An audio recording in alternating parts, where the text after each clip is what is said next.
I'm Cristina Janney with the Hayes Post and Eagle Radio, and I'm speaking with Hayes USD 49 Superintendent Ron Wilson about the June school board meeting, including an update on bond projects on this episode of the Hayes Post podcast. Things are progressing really nicely. Of course, at the high school, everyone is seeing a lot of the progress. As they shared last night, all of the athletic fields are now completed. You're starting to see some progress out to the front of the high school with the driveways. The asphalt driveways have been paved, so it's looking fairly finished in the front with the trees and the lights and everything. Inside, several areas are complete. There are still lots of work being done in the gyms and the Performing Arts Center, but for the most part, everything's going on schedule out at Hayes High, and we're still targeting that getting in there at the start of school. It'll all work out. O'Laughlin, they've shared some updates there as some renovations have begun inside the school, and this is just part of the school. You'll also are able to see if you drive down Hall Street, they're pouring some footings or getting ready to pour footings on the north side of the building. And so they'll start the addition there, as well as the addition then on the south end, which will be the offices and the cafeteria. So the road pretty much is laid out and has not been poured and may not be poured for a while, but things are progressing nicely there. So lots of good progress on the bond. And they said last night that O'Laughlin will be ready to move back into that they're alternating how they're working on that, so it won't disturb school when it starts in August. Yeah. There was a change order for Hayes High that was approved. Well, at least part of it was approved. The original request was for $111,000, and some of that included some changes to the athletic fields, and that was approved. However, there was $38,000 that was not approved. Do you want to tell us what happened with that? Yeah, there was, the board made a decision last night not to approve some murals inside the school that were just in a way to enhance the look of the school. One of the murals would have been promoting our connection to our community, the city of Hayes, and we just felt like it would be a nice addition to the front commons area in our school. But after some discussion last night, the board decided that we wanted to just save that money in case we would need it for other projects. So we'll see. We might revisit that at some point, but at this point, it's just on hold. Well, it's important to note that the Hayes High project is still on budget. The amount that was approved was still within the contingency fund. And even with the approval last night, there's still $300,000 in the contingency fund. And if that is not used, that can be used for other parts of the bond project. Exactly. I think we've done a really good job of managing the project. It's a huge project by in a lot of ways, but we've been able to navigate all the extra expenses that have come with just the world we live in today, as opposed to when we first looked at this project over 3 years ago. So things have definitely increased, but we're still under budget, and we'll track to hopefully have some savings at the end if everything works out the way we hope. Okay. And the other projects are also on budget. Yeah. O'Laughlin, absolutely. Still on budget. Yeah. We came in under at Roosevelt, and I'm tracking that we'll come in under at the high school. And, O'Loughlin's still early. It's I will be honest with you, the O'Laughlin project is sometimes a little bit of the scarier project because you have an old building that you're doing a lot of renovations inside of. And sometimes that comes with some unexpected surprises. And so there's some things that might pop up there. But that's why we do a lot of conversations and a lot of investigations, and we'll continue to do that. Well, we here at the Hayes Post will be sharing some photos that Nabalt shared at the meeting last night, and we'll also share those budgets so people can see where we are financially in terms of the district spend. Also, last night, very important, the district approved the negotiate agreement with the teachers.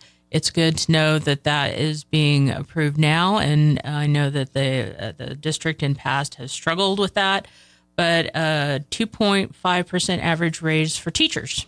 Yeah, it's always nice to get this accomplished, and like you said, it has. I will be honest with you though. This is my sixth year, six negotiations here, and I think our first year here was a little tough, but the last 5 years it's been good. We've had a good working relationship with our teachers, and we're able to get the negotiations settled last night, giving an average increase of 2.5% to teachers. So we feel good about that.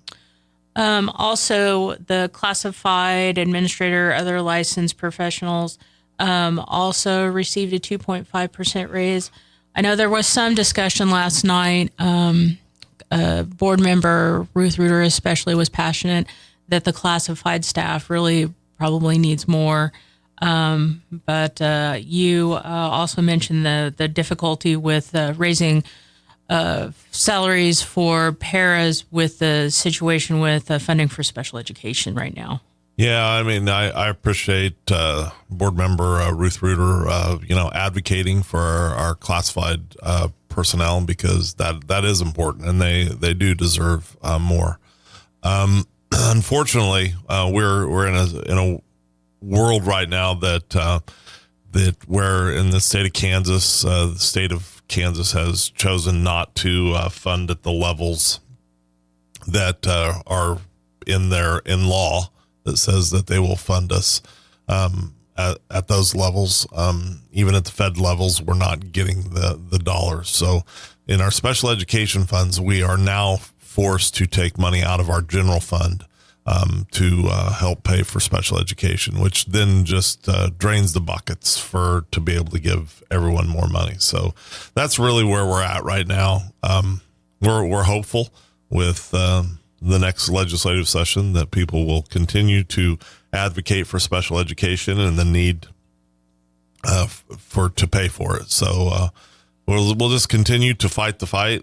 We do feel like we do advocate for our classified, and we've worked really hard over the last several years to get them the raises that they deserve, and we'll continue to push that direction.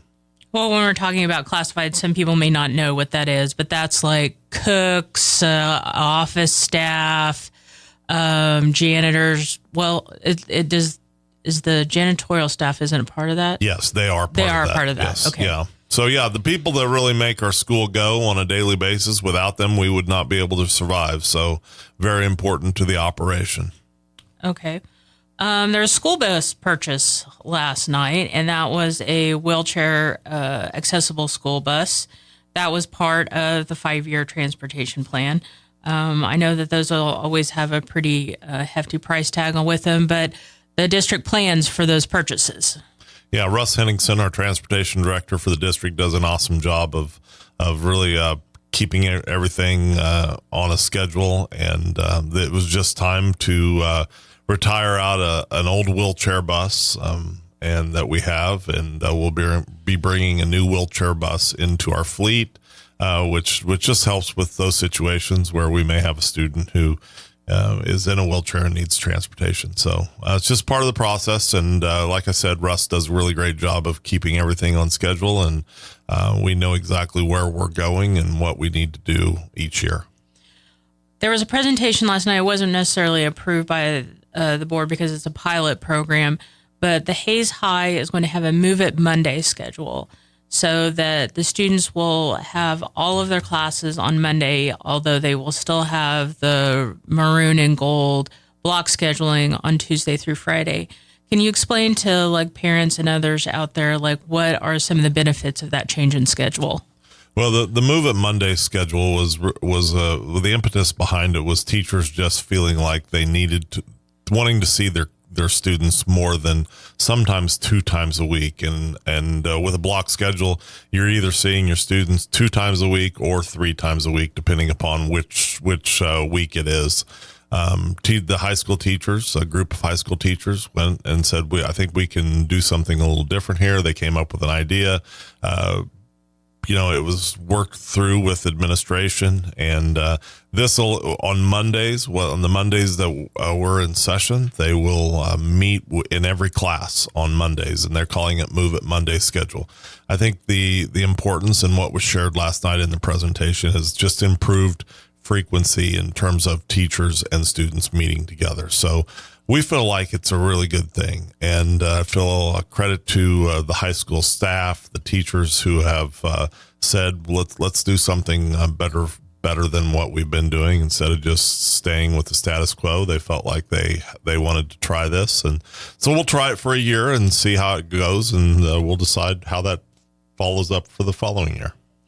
I know that there are members of the building leadership team who spoke at the meeting last night who said that they were very concerned that some students in activities, they were missing all of their instruction during a week because of traveling for sports or activities, and that was very difficult on the students. It is always difficult being a high school student who is involved in extracurricular activities, because that does mean loss of class time. And so when you're only meeting 2 times a week, and if those activities happen to fall on the times that you are leaving for activities, there is a chance that you could maybe not see your instructor that week or only see them 1 time a week. So we understand that's not good for students and for their progress. And so that's why I really believe this is a great schedule to ensure that our students are at a minimum seeing their teachers 3 times a week. As we wrap up today, I know that the student handbook had a first reading last night, and there was some discussion about the changes for the high school in cell phones. Can you just remind our listeners, especially parents, what that new policy is going to be? Well, the new policy is basically cell phones can be out. When you're a high school student and you are in the high school, cell phones cannot be seen or used. And so that's what the high school has put together. This has been a conversation that has gone on for over a year, and it's the impetus behind it was the Blue Ribbon Committee out of the state, who state school board, who recommends that all schools don't allow cell phones. And so we're just following their lead in writing, rules into our handbook about cell phones. And so we'll see how it goes. I'm sure there's going to be some issues, but this is not new to in terms of other places are doing it. It is new to our school, but we feel like it'll really help kids with keeping them engaged, and maybe we'll learn something from all of this in a positive way. So if parents have concerns about that, they can reach out to the high school and they can access that handbook to look at the rules. You bet.